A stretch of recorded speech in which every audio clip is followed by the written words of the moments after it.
Want to know something? Are you crocheting the best mittens you could possibly crochet? Are you staring at the window at a ladybug? Or are you annoying your family with random theories about fun fanfics that you found online? Well, you're probably in the right place. This is not enough questions. If you end up liking what you hear, tell a friend or leave a review. Welcome back, everyone. I still don't know how to introduce this properly, but I am Julian. My name today is Mr. Nobody, and we have not two special guests because Tyler the Unperceived has finally returned. I was on my been out in the Unperceived world all this time. Tyler, I have something for you later. But, oh no. Unfortunately, Tyler, you're not the star of the show because we also have Logan. Logan's here as well with us. Hey, guys. Now, I would like to ask, how was your last 7-ish days? Logan, I'll chop it up to you first.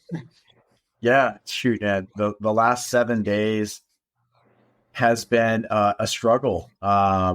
Working through some parenting issues, working on how best to raise my boys, my 4 little monkeys, as I call them. Because I got four sons, 12, 11, 10, and 8. And the 12-year-old is like 12 going on 17. Wow. Oh, that's in terms of like all the attitude and all the sass. And then the other 3 are like, we want to go play Legos and build a fort out in the yard. But working through that as best I can. I like to hear. Well, listen, I'm back. I'm back here. That's been great. So I'm like slowly but surely getting back into work and podcasting, all the things. I had to take like a really long break from that and my own personal work, just because like on a more like transparent note, like I moved cities and my grandmother passed and then I went through a breakup. It was just a lot of things. So I needed to take some space from basically everything. So I'm getting acclimated to like my day-to-day routine, and some of it has changed, but I feel like it's been pretty good. Yeah, no, you really needed that break because just hearing that, don't.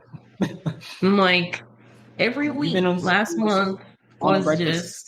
No, you don't even have all your full powers yet. That's how far gone you've been gone. But yeah.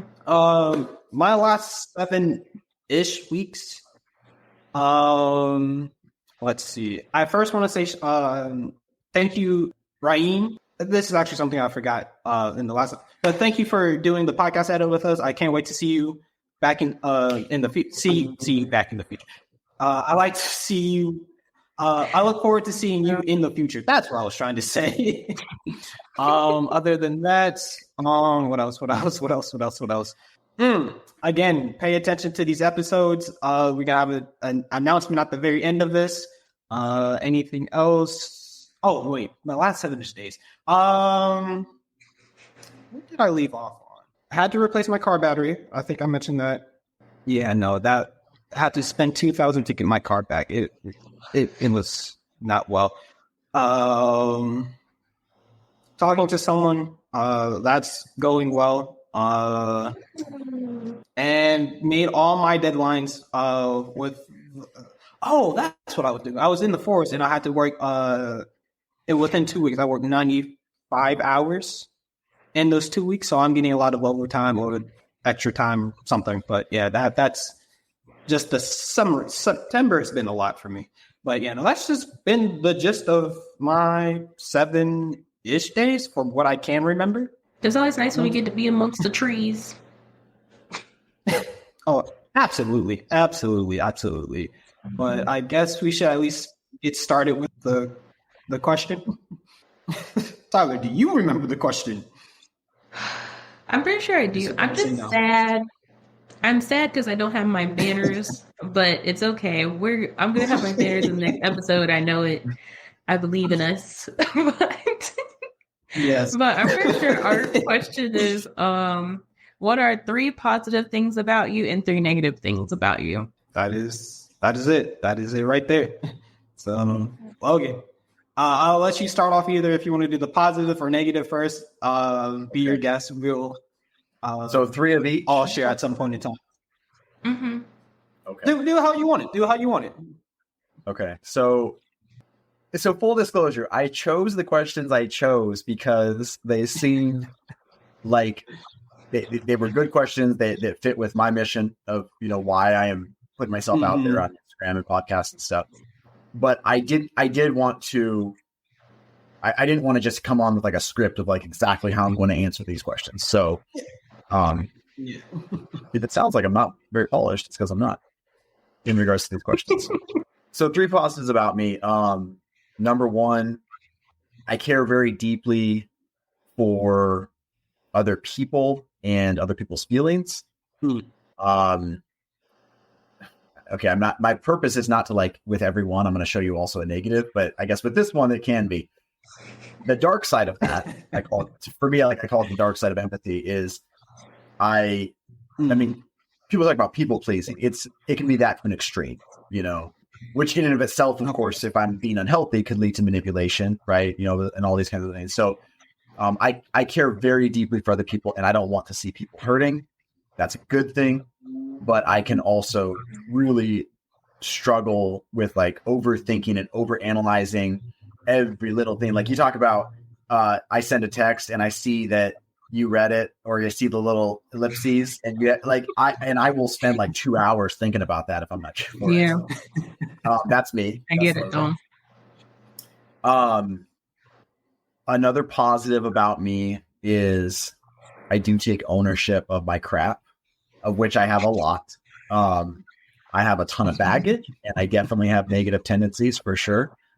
Worked on a lot of progressive victory there, but I will always have negative tendencies, and I've got to do what I can to be healthy with those. A third positive about me is my wife might disagree with this because we're we're obviously so close. Believe it or not, Carrie, my wife, I tend to find the silver lining. I tend to find, the optimistic side to things. I'm laughing because like I can also be a total pessimist and I can catastrophize and like, because I tend to be very pragmatic and like, well, I don't know if this is going to work out because this, that, and the other. But like when crappy things happen, I would say I tend to have a pretty good attitude about like, well, what can I learn from this? Or what's a blessing even in the midst of all this chaos or what have you? Because I gave you one, I can have that dark side of empathy and that people pleasing. I've always struggled with insecurity. And again, that feeds into the first one, right? I what do people think of me? That kind of thing. But where it can be really unhealthy is I can really struggle with wanting to feed my ego. Not because I think I'm such a rock star, but because I can struggle with that insecurity. I want to be the rock star. I want to be, because for so long I felt like a loser. And so I can really want to feed that ego. So I struggle with that for sure. I tend to be very emotional. This is my third one. And I can catastrophize, to the nth degree. I struggle with anger very deeply in my life. I can just go all or nothing with a lot of areas, but especially with emotions, which obviously there's ways that can be a good thing, but I can, if I'm not careful, then I'm going to impulsively act on whatever emotion I'm feeling, which, like in the case of anger, obviously that's not a great way to live. So that's another area where I've done a lot of work, but yeah. Okay, I already have a question for you. So I guess what things do you do to combat like negative self-talk, or like if you feel like you can feel yourself slipping into the more negative aspects, even of your positives, like what brings you back? Yeah. I hugely value saying true things. Like, and what I mean by that is, because like there can be a version of it, I think, of like self-talk or self-love or self-esteem where it's like kind of pie in the sky. And so like I'm not I'll give you some examples of things. Like, I'm not saying that this is like stupid. I'm not saying this is a dumb thing to do. It's not what has been helpful for me. I'll just put it that way. Okay. So like, I don't write a sticky note on my mirror that says like, Logan, you are going to kill it today. You are, and again, I know people that do that, and like that's a help. Yeah. But for me, maybe like my version of that, and this is again where like the pragmatist in me is like, well, I don't know if I'm going to kill it, so why would I write that on a sticky note? I'm going to, I value saying true statements to myself. So instead of, like I was talking to a buddy I'm here in my office, talking to a coworker, my buddy, and we're talking about this I'm not a tech savvy guy. We were talking about a software that he was helping me with something. And I was about to say, like, I'm not good with technology. And I changed that verbiage to, my tendency is to easily get overwhelmed if I don't figure it out. Because I got to remember that if I say I'm not good with technology, I'm basically putting one more brick in that wall, right? That like thing, instead of, hey, I can work on this, but I do recognize my tendency historically has been to do X, Y, Z. That's good. I definitely try to change up the way I speak about myself. That is definitely something that's a new development for me as well. Just case in point, some things that people say all the time is like when they ask you the question of how are you, and the common responses, or like what's good, and the common response is nothing much. I'm like, I'm flipping it to just a little bit, just so there's that way I stay more focused on the positive and not just say there's, to kind of reinforce like there is something good going on somewhere around me. It's not this empty void of nothingness. Right. I feel like I'm like, I was a sticky note person for a little bit, so that's why I found it kind of funny. But I feel like normally it's not like you can do this, but it's more like, I don't know. I feel like they're better when they're tailored towards you. So it's like what you would say to yourself, but also written out. Because sometimes I think like the act of writing something helps me think about myself in like 100%. a more like holistic way. I'm like really big on journaling. That's how I knew I was going through a lot recently, because I didn't journal for like 2 weeks. I was like, oh my gosh, who am I anymore? And so like sometimes like even having that like physical reminder that even shows you yourself like, oh, I haven't even been combating these thoughts in the same way that I normally do, helps me kind of come back and be like, okay, I need to go, this is my starting point. So yeah. Well, the physical act of writing that is, I mean, it applies to so much more than just this, but it's a heck of, for me to write something out, like that really is, it's going through like multiple channels to get to the point where I'm physically writing it. Whereas I can have an impulsive thought and I can maybe go one step further and choose to dwell in it versus just having the thought. But to actually go to the point of writing it, that means that I'm going through several motions. I mean, because if I'm thinking about like, if I'm struggling with insecurity and I'm trying to put something together, which like, I don't tend to be very handy. Like my wife is much handier than me generally. If I'm trying to put something together in the house and I break it or I mess it up, I would very easily have the thought of like, stupid, like I suck. Whereas if I was to write, I wouldn't write that statement. So why would I say it? Right. I wouldn't write that statement. So why would I think it? Right. All that being said, I don't journal, so maybe I should. Recognize the value in what you're doing.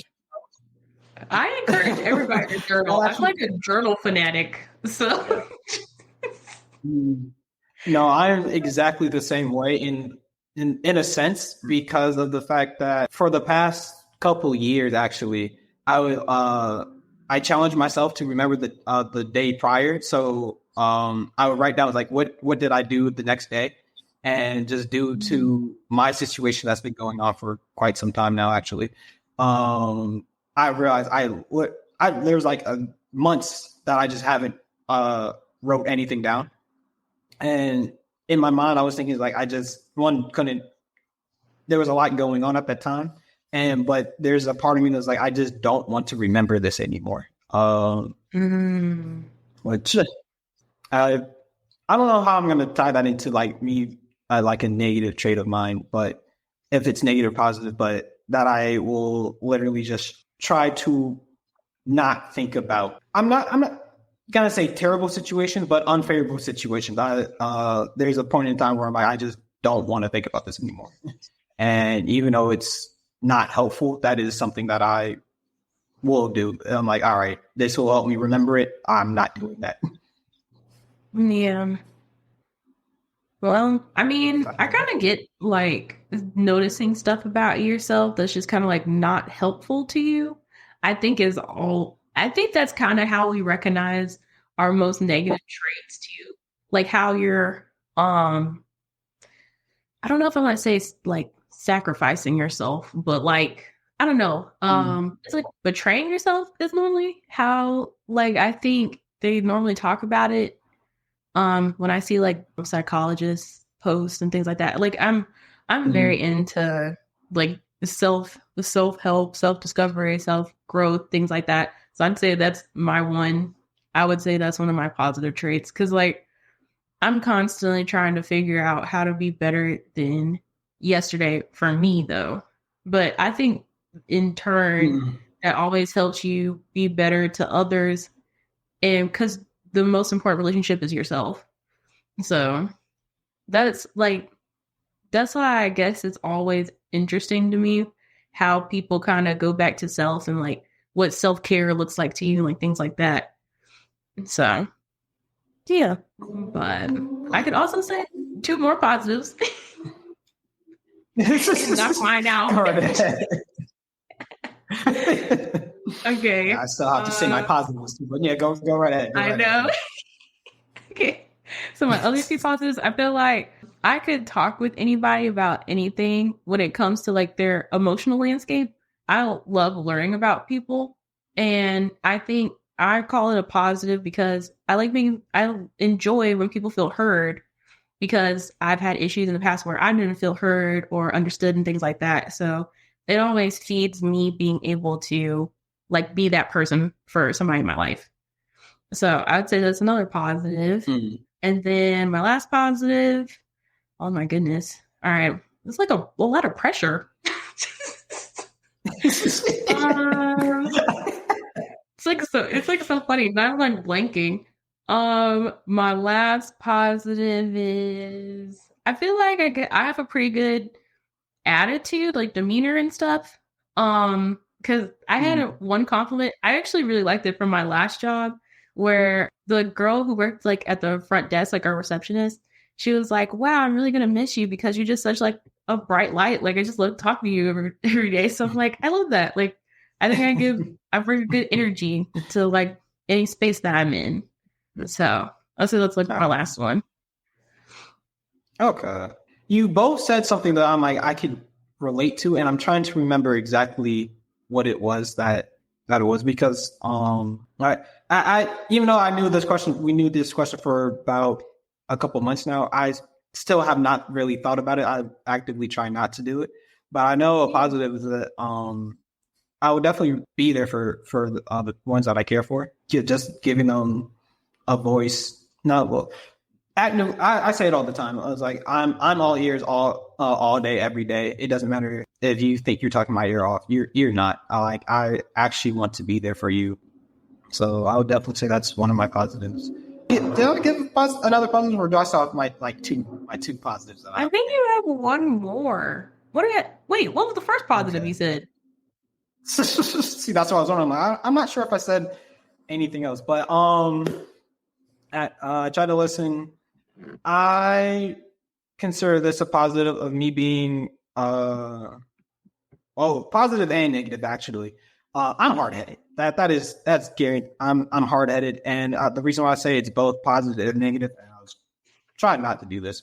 I'm hard headed in the sense of I will stick to my goal, even though no matter the difficulty, I will do the best that I can every single time.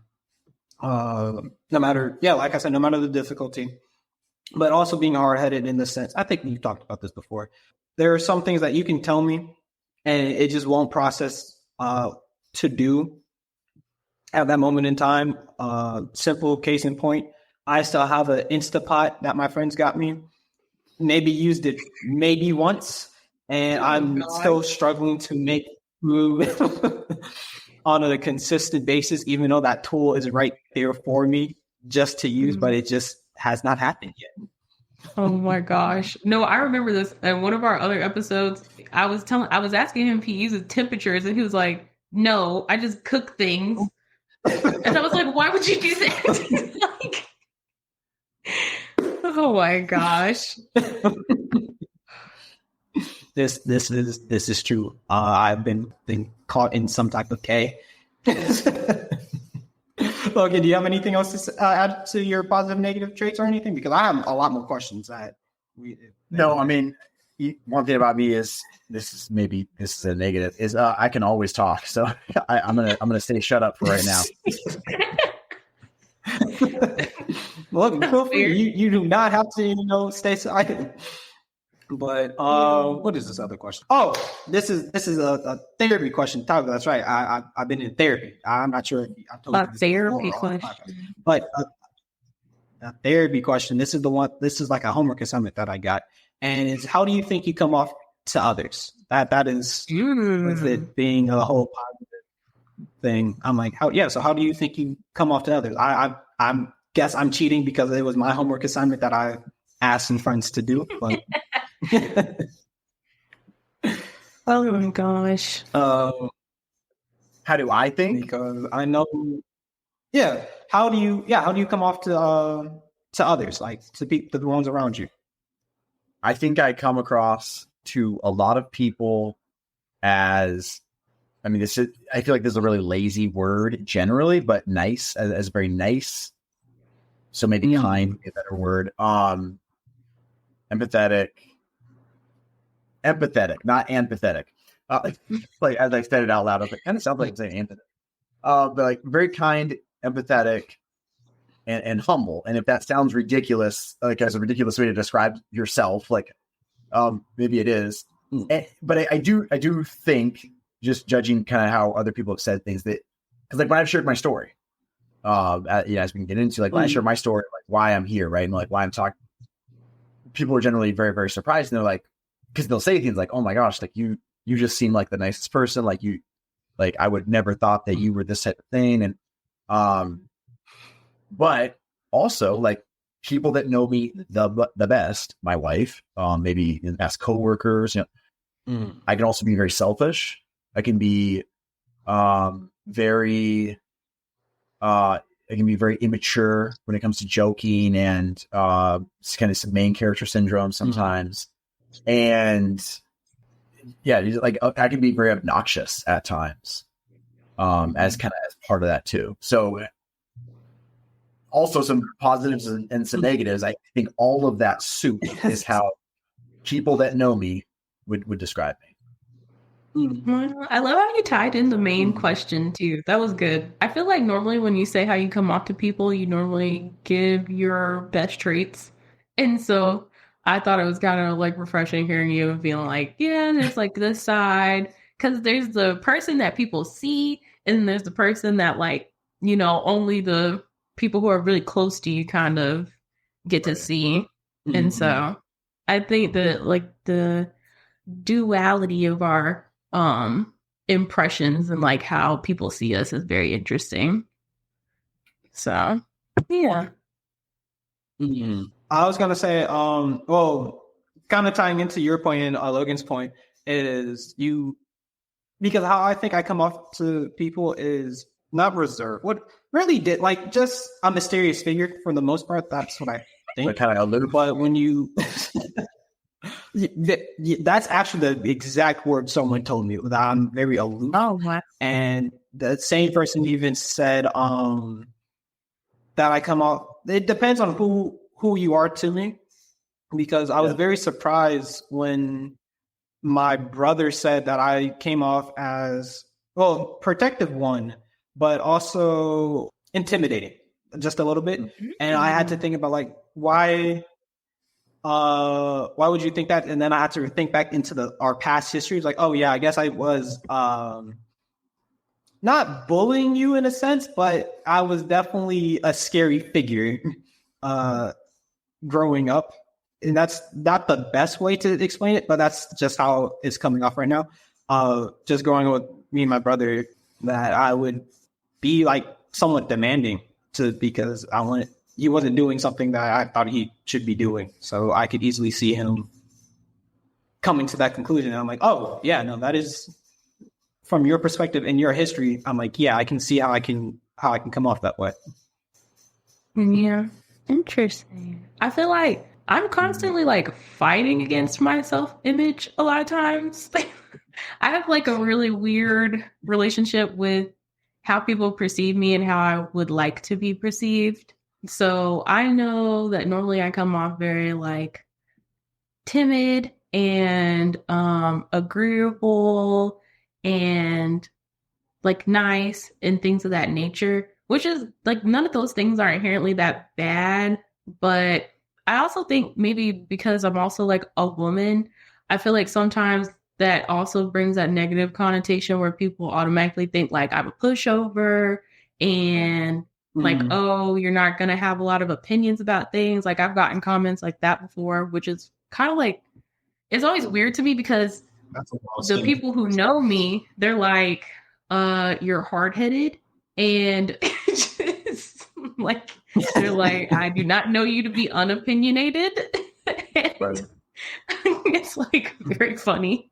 Oh my goodness. What was I going to say? What else do people say? Like, I do have people pleasing tendencies, so I do tend to like put people's needs over my own. So that's one of the really big things. Actually, I've been working on this past month, was just trying to like put my needs first because there was just so much going on. Like I was almost backed into a corner where like I had to put my needs first, or I was just gonna fall apart. And you know, the last safety net of you not falling apart is you like kind of putting up boundaries, and because you just love yourself and you can't, you know, you can't allow yourself to go down too bad. Like the world is going to keep spinning. And if you're kind of like stuck in that same spot, it's going to pass you by. And like that thought is scary, but I mean, it's just kind of like what it is, I guess. And then it's funny because I realized like I didn't say my negative traits earlier. So I guess that's, so that's like one of them. Like I'm trying to think. I'm stubborn. I would say opinionated is not a bad trait, but it depends. Right. I've gotten with it before, so I'll say that one's a double-edged sword. And I'd also say that it was kind of like the putting my needs second, or it was my lack of vulnerability that is like one of my negative traits. Because for a lot of times, because like I had that hard issue with self-image where I did want to be that nurturing person, but I couldn't understand why people didn't know who I was at the end of the day. And it's because, you know, if you take care of everybody, there's no way for them to take care of you. They don't know any of your vulnerabilities. So I was running into this issue where like I was feeling like nobody around me was understanding me. And so that was really hard to kind of have to sit with myself and be like, oh, people don't understand you because of you. Not because they're not trying or because like you're just not giving them enough opportunities to do so. So yeah, I'll say that. Like have more walls up than I would have probably said I had in the past. Mm-hmm. I can agree with a lot of what she's saying and appreciate that. Mm. Yeah, no, and crap, I had a thought and I lost it. It's something about you saying it's a double-edged sword. I feel like that's actually what happens with a lot of traits that we see ourselves in, because like I said, me being hard-headed itself, I'm like, depending on who's on the receiving end, will find it a negative trait, because I honestly do think for the most part, people want to do the best that they can, but their best, kind of like how you were saying you wanted to be, you're dealing with a hero complex. What if you're the hero, but you're the hero in your story, but you're the villain in someone else's story. Right. So, Right. Yeah. Mm-hmm. Well, it's interesting. So, it's like one of the things in recovery that we use as like a primary tool is there's literally a list called 36 thinking errors and 19 tactics to avoid change, and it's this list that's condensed down from this study that these psychologists did with folks who were long-term incarcerated for like serious violent crimes, and studied these people over a long time, and basically took tendencies and character traits and distilled them down into thinking errors and tactics to avoid change. And it's basically like, I can look at this list and recognize, okay, this is like unhealthy thinking, or I say this is criminal thinking, or in my case, like this is addict thinking, right? And so like for one, once I understand the list, the other thing I see is everyone struggles with these things. Like, so me and my addiction, like I struggled with these way more, or a better way to say it was these things like ruled me way more. Whereas like the average person that's relatively healthy, they're not probably ruled by them, but they can still get there. But the other thing, this to your point, Julian, is almost every single one of these traits, and these traits go into like some pretty dark stuff, and yet almost every single one, there's a couple where it's like there's no healthy version. But most of them, it's like these are the dark side of a totally reasonable way of doing things. And or even, honestly, like even what you were saying, Tyler, about like I recognize as I'm maybe getting, I'm putting words in your mouth, but like as I'm getting healthier, like I start to see some walls, or I'm starting to build up some walls. And of course, like there's a lot of healthiness in that, but of course I could go too far, right? And now I'm closing myself off. Now I'm an island. Now I'm isolating, and I'm not going to be vulnerable to anyone. So it's just crazy that I this is my personal belief, is I do think like my natural tendency as a human is, if I don't have healthy balance, if I don't have healthy infrastructure, like I will just tend to get less healthy over time. But the pendulum will swing in different directions. It'll look different, but if I don't have like healthy people in my life and healthy feedback and stuff, I'm just going to tend to get less healthy. I don't think I tend to get healthier just by accident. That's true, though. I think that's like such a good point to bring up too, that like being a healthy human being is work, it's effort.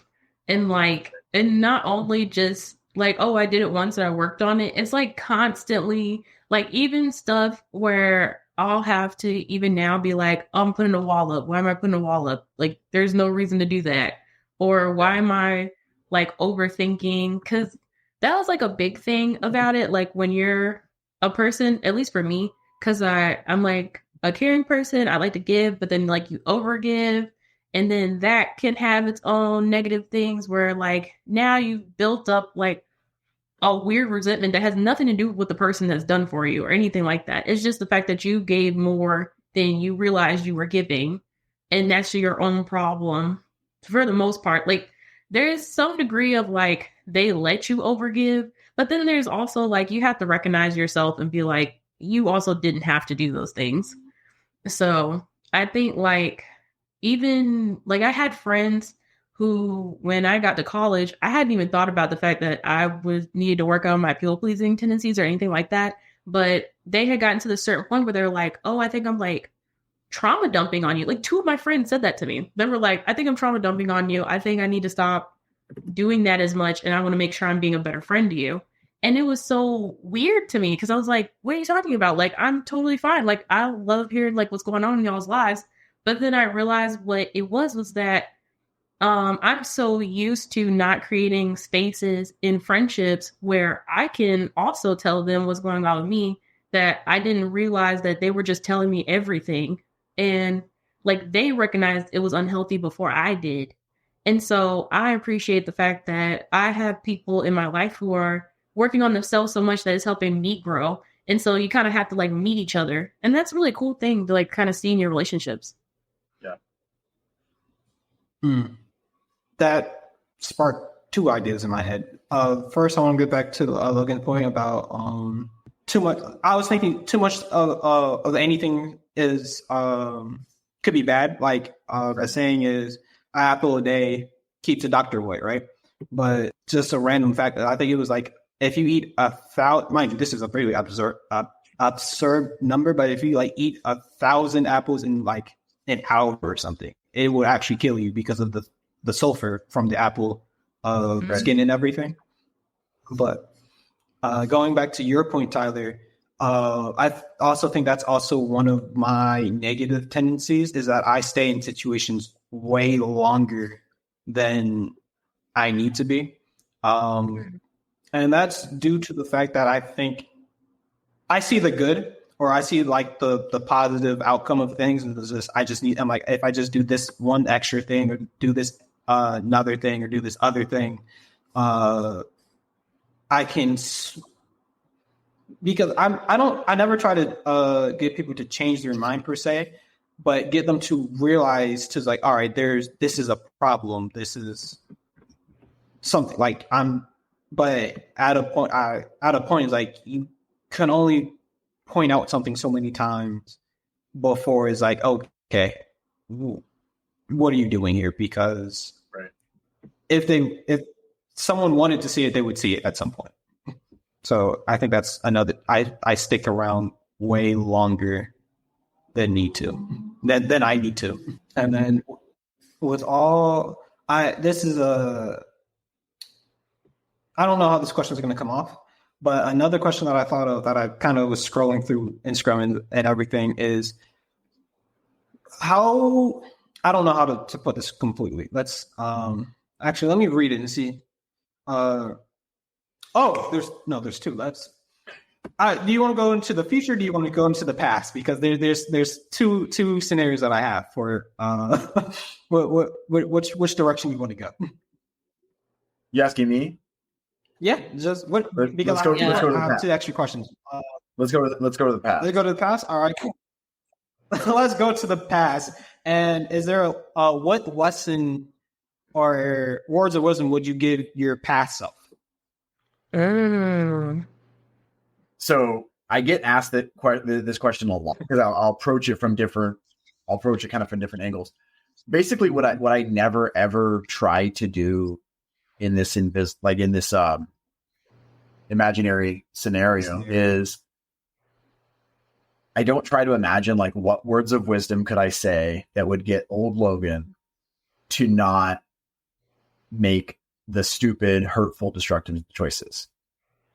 Because I don't know that those words existed. What I would do is honestly just, I would want to be like, dude, you have people in your life. And I did know this at the time, but I took it for granted. Like, dude, you've got people in your life that love you, that are praying for you, that are crying because of the destructive choices you're making. And when you are ready to embrace the good pain of going through recovery, of working on yourself, of addressing your issues, they will be there to love you and support you. Like they're there. So you can continue causing more tears for them, or you can actually do the work. Because I had people, give me good advice. I had people ask me tough questions, and I wasn't there for that. My tendency throughout my life has been, I will play in the fire and I'll know the right moment to jump out before I get burned. And not only did I try to do that, I also was, putting my family in the fire too, right? For a lot of years, but I don't think there was any like magical advice that I like, oh, if you could just know that. I knew that I was making terrible choices, and it wasn't enough to know that I was making bad choices, but just to emphasize to myself that how important infrastructure is, and that like there are healthy people out there that love me. Yeah.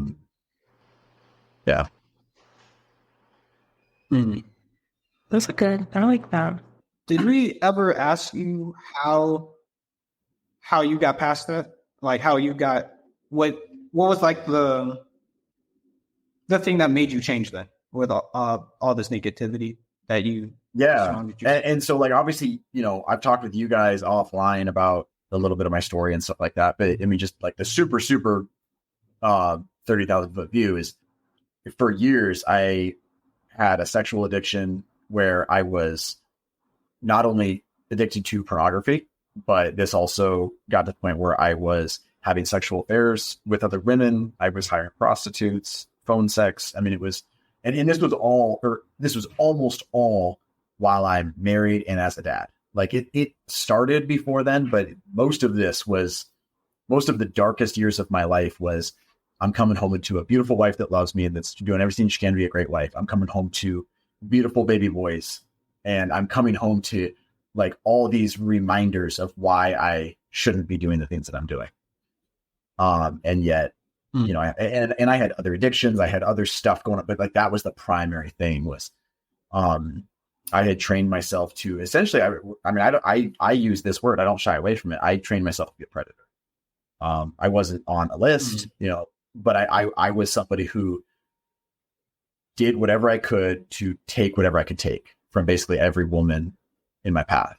And this is a terrible way to live, but that's how I interacted with the world around me. That's how I interact with other people. And so that's the context. And, so, you know, hated my life. I hated the fact that like that I was married and I had kids, not because of them, but I hated the fact that they had me.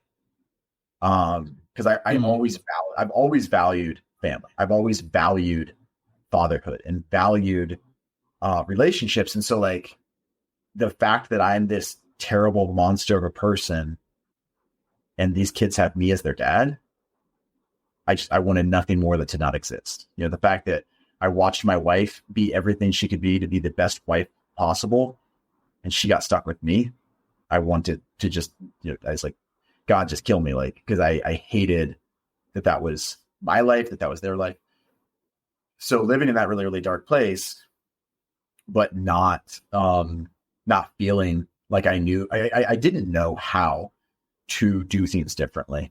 I tried to just stop, you know, I'm just not going to do it, but I didn't have healthy infrastructure set in place. And so what finally happened was in December of 2015, my wife, Carrie, so she's a stay-at-home mom. She's, you know, the last several years, as I've confessed these things to her, and she's in survival mode. She's trying to take care of the kids. She's trying to take care of the house. Like she doesn't know how to respond, but she finally did something different, which was she stood up for her abuser, you know, and she said, if you don't get serious help, if you don't get serious change, then I will leave. You're going to lose me and the kids. And I believed her. So that ultimatum was huge because that was the first time where I had experienced the pain and the despair and the hopelessness and all these negative things, but now it was super tangible. Now it was like I'd already signed away my future. Like I knew that there would never be a good life for me. There would never be a good future for me. But if I can try to hang on to my family for a little bit longer, I wanted to do that. And so I started to reach out to recovery groups and different infrastructure resources. And to be honest, I mean, there's a whole lot of floundering. That was in the summer of 2015. My sobriety in terms of no sexual behavior with other women, no pornography, no masturbation. That was May. So May 19th was the last day I acted out. So almost a year of floundering, of up and down. And I would have a little bit of sobriety for a few days, a few weeks, and then I would fall off the wagon. And it's just like this whole thing. But finally started to get some traction, got into basically a voluntary house arrest program from May of 2016 to May of 2018.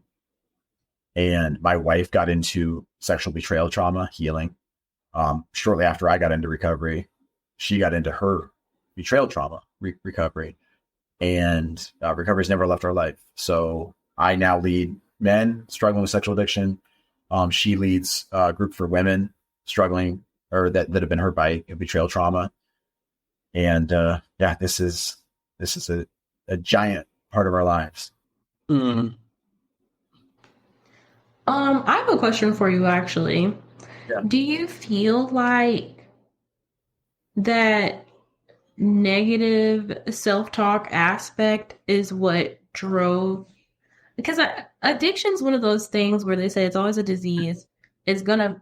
I don't want to say it's always gonna manifest itself, but it's gonna maybe show itself in different sort of ways in your life at certain points. But do you feel like it was exasperated by like negative self-talk and like negative self-image? Negative self-image, yes. I don't know that it would be honest to say negative self-talk, just because I don't know that there was, because obviously negative self-talk, that we can use that term, and sometimes we might use it to almost represent just our image of ourselves. But obviously, as we were talking about earlier, like it also means literal talk, right? Literally the things that I say to myself, the things I say to others, the things that I journal about, like that kind of. So like, I don't know how much self-talk I was doing, but I definitely had a terrible negative self-image. And to some extent, it's a chicken or the egg thing, because like before too long, I'm viewing myself as this awful, terrible person who, and I could make the argument that was accurate. And yet it also almost made it to where it's like if you read a prophecy about yourself that you're going to do terrible things, and it's kind of a tricky thing, right? So it's like, okay, I'm this awful person. All I do is hurt people. All I do is cheat on my wife. All I do is, okay, well, the natural result of that is I guess I'm going to keep doing these things because this is who I am. So yeah, it took recovery. It took God putting people in my life. It took having other people, kind of rip apart my exoskeleton of how I dealt with life through recovery and through this program. It took all of that for me to start to rework having a healthy image of myself. But here's the trick is it wasn't, not that you're saying this, but like somebody might listen to what I just said, especially if they're not familiar with recovery, and almost like, okay, so Logan went from viewing himself as a monster to viewing himself as a good person, and there was a chasm in terms of time and energy of work that needed to be done. It wasn't like a toggle switch. It was, I had to get ripped apart and like broken down and destroyed in a lot of ways, and then slowly rebuilt brick by brick of like, what does it even look like to be a healthy person? What do I even want to be? How do I want to treat people? And that, yeah, I needed to get sober. I needed to stop doing these bad things. But that was just the beginning. Sobriety was not the finish line. It was just a means to the end. The end being a continual end, which is like, I want to be able to love people and treat people with love. And I want to be able to look my wife in the eye and not have a secret life and not have shame. I want to be able to look my boys in the eye and know that I'm not perfect, but I don't have a double life, that I don't have shame because of all this stuff that they're going to find out about one day. It's like, no, I can just look at people, be authentic. I don't even remember the question that you asked, or it's just a self-image. No, it's okay. Because chicken or the egg, I think, but it played a part. Like, this is totally fine though, honestly, because now I have like another question that I was like just curious about. So, did you see signs of it before you got married? Yes and no. I didn't. So, I looked at porn from time to time, and I always felt bad about that, and I didn't like that I did that. I remember talking to Carrie back when we first started dating of like, yeah, I sometimes look at porn. I don't like that. I'm trying to stop. And as far as I knew, that was an honest assessment of like where I was at, because all my childhood, and when I say childhood, like really like all the way up until I was an adult, like all through my teen years, I was insecure. I was very shy around girls, not other people generally, but around girls my age, I was very shy. So I didn't have hardly any experience of interacting with girls on any sort of level like this until I was about 18 years old. That's when I like started to experiment with like, let me flirt and see what kind of response I get. Let me see what kind of attention I can get. And then like the first time I cheated on anyone was with Carrie. Was when we were, I don't remember if we were dating or engaged, but I mean, it was before we got married. That was the first time I ever cheated on anyone. So like, and even then I felt terrible about it. I still lied to myself. And kind of sort of believed the lie of like, hey, this is terrible, but at least I certainly won't do this once I'm married because we'll be living together. And, you know, I like, there's no way I would do this stuff ever again. And then we got married, and then I did it again, and then I did it again. So the best way for me to answer it is, in hindsight, 100%, I could definitely see those things, those seeds being planted. At the time, not until I, you know, started to be sexually unfaithful. But when I knew, even in the moment, not just talking about hindsight, but even in the moment when I knew I had a serious problem, that was about a year or 6 months after we got married. When it's like, okay, we've been married, we're pregnant already with our first son, and I'm still doing this. Like, I don't know if this is going to stop. I want to speak on something. I really do appreciate you sharing your story, because I think it's a more common story than people will like admit to. Just so I think that's a very open and honest thing that you said, like being awkward around women, not really knowing. I think that's, especially as a guy, that could easily be a common trait. So I feel like it would, just hearing it would actually help someone not go down the same path, if that makes sense.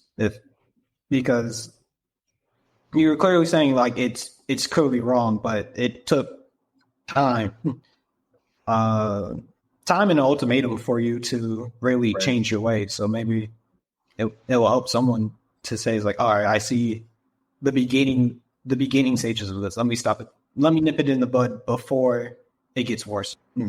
It's interesting to me too, because I feel like you always hear that rhetoric of like, once a cheater, always a cheater, and like things like that. And so it's very interesting to me to know that y'all found, like, you and your wife, honestly, because I feel like, you know, shared effort really, like found a path forward past that. Because I think it's very easy to let a situation just deteriorate and get to the worst of the worst and all those things. And I can appreciate, at least in your story, that once you got that ultimatum, it really woke you up. Because I think sometimes people are so, like, maybe the way their relationship with addiction is just so different that even that ultimatum wouldn't have done anything for them, you know? And so even that in itself is very, I don't know, impactful for me to hear too as well. Just kind of like listening to your story. So yeah, I appreciated that. And I will just say, in terms of like the once a cheater, always a cheater. So we could do a whole episode just literally on that aspect of AIDS, in terms of like, can an addict change, and how do you rebuild trust, and all these different things. Yeah. Because on one hand, I would say, generally speaking, total straw man.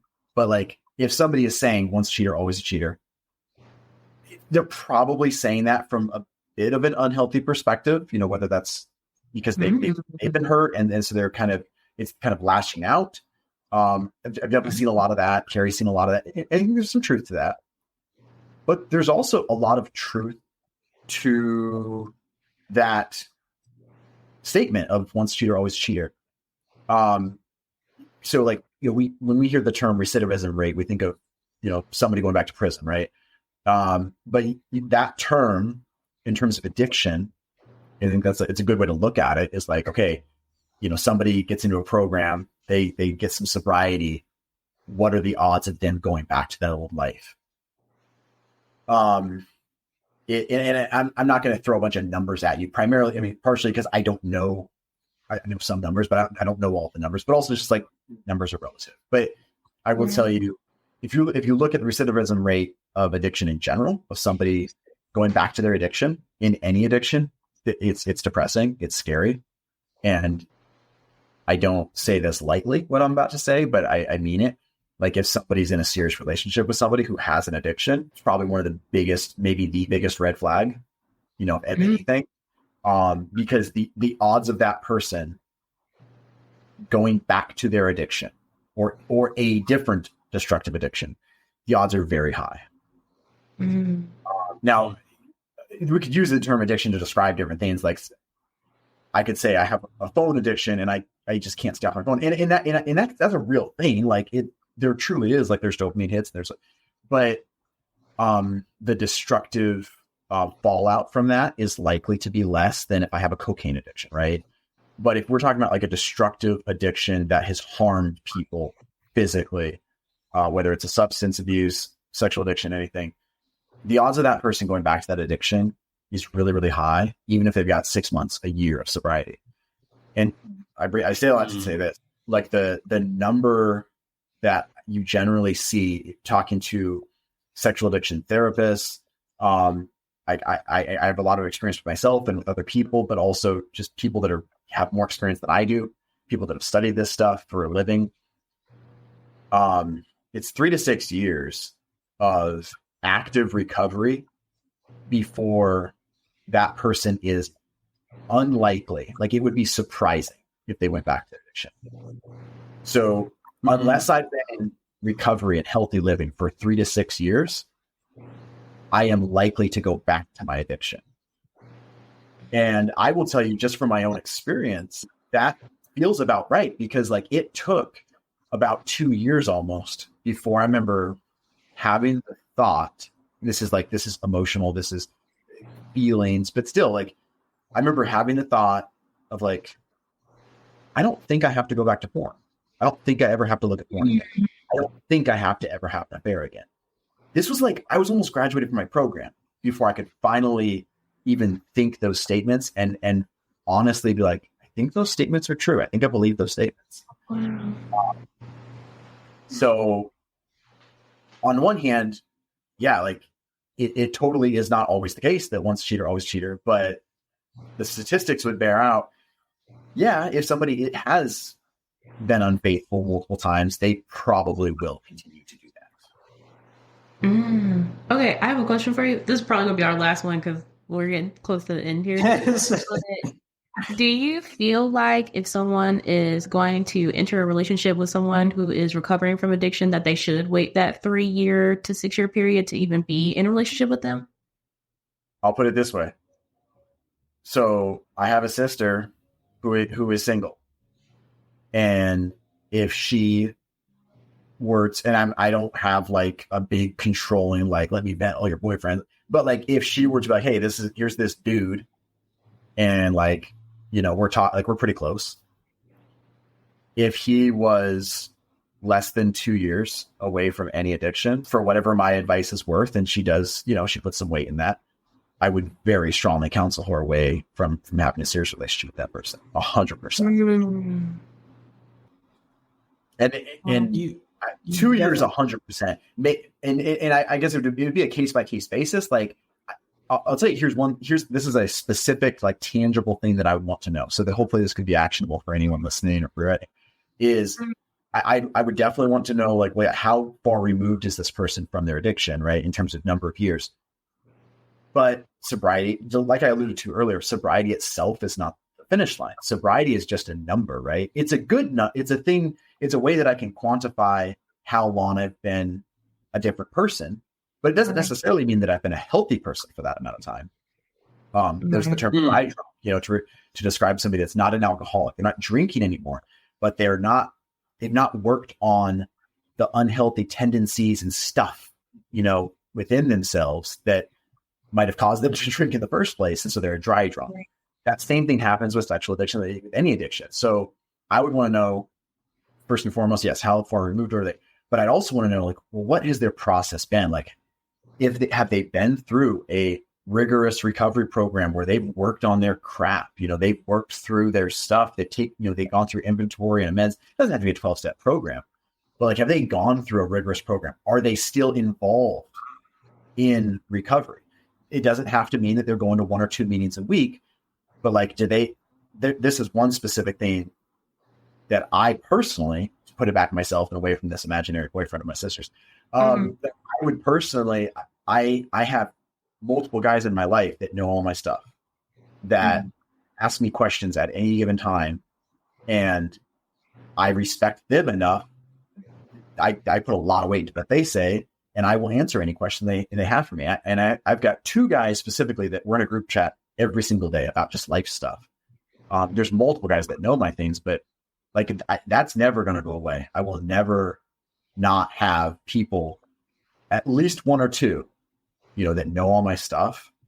And so, yeah, if somebody's like, they're thinking about dating or they're dating, and like, yeah, okay, they've got 3 years of sobriety, but they haven't been to a meeting in a year.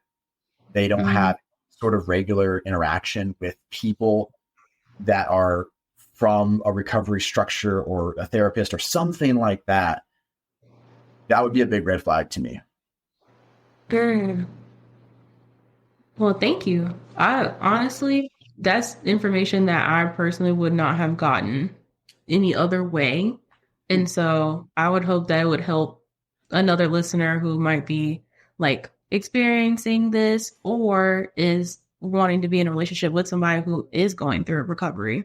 I'll say this just real quickly and I'll shut up. But no, you're like, I mean, I meant every word that I said. And yet at the same time, like recovery people, when I say that, like people that recovery is a pillar of their life, like they have been through the crap in life.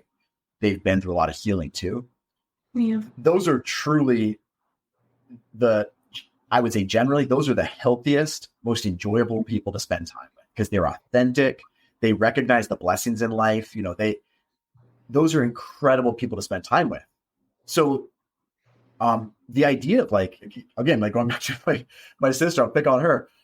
The idea of like her meeting somebody and being in a serious relationship with somebody who's been through serious recovery and who has spent some years working on themselves, that could be one of the best possible people for her to be in a relationship with. Mm-hmm. But I would hope for her sake that it would be somebody that has truly, they've invested some serious time, some serious energy. Because yeah, you don't want somebody that's been through the crap, but they barely worked on the healing or they haven't worked on the healing at all. No, you definitely gave me some things to think about. I could honestly, if we didn't ask for only an hour and 15 minutes of your time, I would still want to have this conversation because you definitely said some things that I'm going to listen back to and like definitely reach out to. But like I said, that we only asked for an hour and 15 of your minutes. We only asked for an hour and 15 of your time. But like I mentioned before, the floor is yours. You can share whatever you want to share. The floor is yours.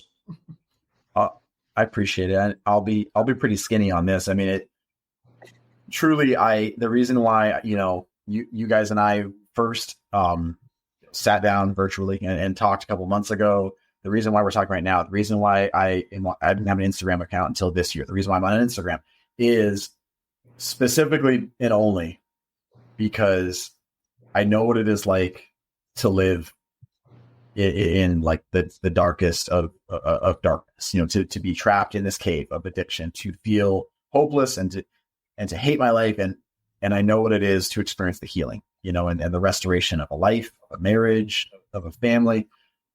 And so whatever benefit somebody can take from this, whether it's an actionable little nugget or, maybe they're struggling or a loved one is struggling, or maybe none of those things apply. And it's just, hey, a story of redemption, right? To give you a little dose of optimism because the redemption does happen.